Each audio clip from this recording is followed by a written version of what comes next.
मित्रों, सादर जय श्री राम। वास्तुशास्त्र एक विज्ञान है।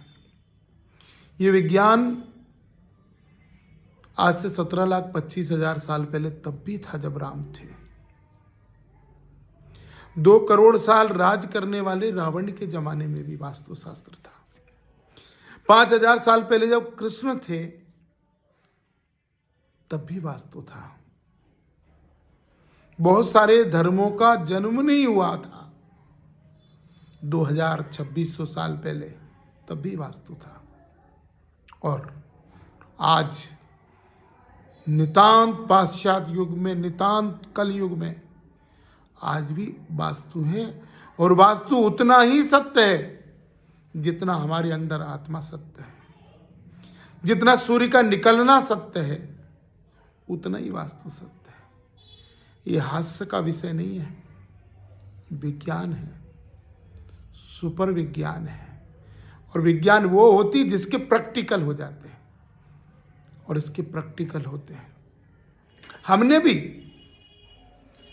22-23 साल 2002 से लगातार इसका अध्ययन किया। कई विषयों पे 400, 500 जगह परिणाम देखे। कई मसले में 1,000 जगह परिणाम देखे। और उन परिणामों का शास्त्र से अध्ययन करके और प्रत्यक्ष प्रमाण जब देखा, तब इतनी लंबी तपस्या के बाद, इतना धैर्य रखने के बाद, इतना गोपनीय अध्ययन करने के बाद अब जाकर वास्तु विज्ञान पर वीडियो डालना चालू किया। वास्तुशास्त्र हमारे धर्म ग्रंथों में उल्लेखित है। बाकी धर्म ग्रंथों के साथ साथ मुख्य रूप से हमारा जो मत्स्य पुराण है, उस मत्स्य पुराण के भाग 252 से लेकर 270 तक ये वास्तुशास्त्र पर ही उल्लेख किया है। 252 में वास्तु पुरुष का कैसे जन्म हुआ है इसका उल्लेख किया गया है। हुआ यूं, भगवान शंकर के आंसू से एक अंधकासुर राक्षस का जन्म हुआ।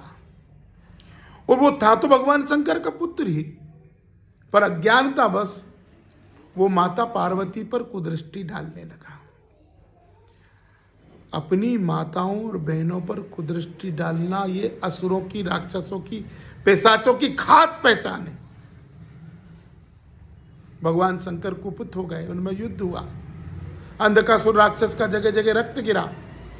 इतना भयंकर लड़ाई चली कि भगवान शंकर की पसीना आ गया, और भगवान शंकर की पसीने की बूंद अंधकासुर राक्षस के रक्त से जाके मिली।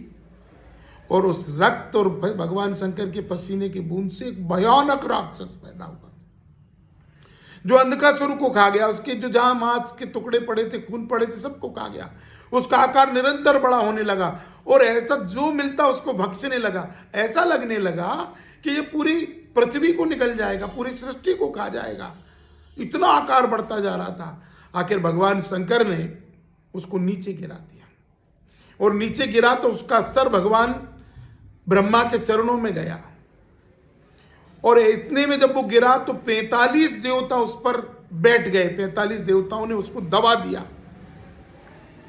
और जब सब खूब कोशिश की, उसने, राक्षस ने हिलने की, डुलने की, हटने की, निकलने की, 45 देवताओं के दबाव में, वजन से वो दब के रह गया, छटपटा के रह गया। तब उसने बड़ी विनम्रता से भगवान ब्रह्मा जी को प्रणाम किया और विनय पूर्वक बोला कि प्रभु, अगर मैं इसी तरह दबा रहा तो मेरा आहार क्या होगा। तब भगवान ब्रह्मा ने उसे वरदान दिया और ये कहा कि आज से तुम मेरे मानस पुत्र हो, आज से तुम्हारा नाम वास्तु है। और जो भी लोग वास्तु पूजा करेंगे, वास्तु शांति कराएंगे, हवन कराएंगे, यज्ञ कराएंगे, जो भी बलि देंगे, जो भी प्रसाद चढ़ाएंगे, वो सब आहार तुम्हें मिलेगा। जो वास्तु के अनुकूल चलेंगे उनका आहार भी तुम्हें मिलेगा, और जो वास्तु के, प्रकृति के विपरीत चलेंगे वे सब लोग भी तुम्हारा भक्षण बनेंगे। क्योंकि वास्तु पुरुष देवता और राक्षस दोनों से मिलकर बना है। जब हम गलत कार्य करते हैं तो राक्षस का परिणाम देता है, जब हम ठीक काम करते हैं तो वो हमें देव परिणाम देता है। हम पॉजिटिव होते हैं तो वास्तु पुरुष पॉजिटिव होता है, हम नेगेटिव होते हैं तो वास्तु पुरुष नेगेटिव होता है। और जो 45 कुल मिलाकर 45 देवताओं ने उसको दबाया था, जिसमें 32 देवता बाहर की ओर, 13 देवता अंदर की ओर, और जो 32 देवता बाहर की ओर रहे वे 32 डायमेंशन कहलाई। 32 टुकड़े में पूरे प्लाट को बांटकर बाहर से देखा जाता है। और जो देवता उस पर बैठे हुए थे, पर्जन, जयंत्र, इंद्र, सूर्य, पूषा, सत्य, अंतरिक्ष, वायु, यम, गंधर्व, सुग्रीव, पुष्पदंत, असुर, पाप, रोग वगैरह। और हम जब इन देवताओं के अनुकूल भवन का निर्माण करते हैं तो हमें वो भवन और ये सारे देवता आशीर्वाद देते हैं। हम सुख और संपन्नता के भागीदार बनते हैं। जब हम इसके विपरीत चलते हैं तो हमारे जीवन में कठिनाइयाँ आती हैं, परेशानियाँ आती हैं। कैंसर हो, एक्सीडेंट हो, हार्ट अटैक हो, आपको शुगर हो, थायराइड हो, और तरह तरह की समस्या, कर्ज की समस्याएं, तमाम प्रकार की जो समस्याएं होती हैं वे वास्तु दोषों के कारण होती हैं। और आपका अनायास ही ना थोड़ा बहुत प्रयास करते हैं और अचानक लाभ हो जाए, सुकून है, शांति है, सब कुछ अच्छा हो रहा है, तो निश्चित रूप से आपका भवन वास्तु के अनुकूल है। मेरा सबसे आग्रह है, वास्तु के अनुरूप भवन बनाइएगा।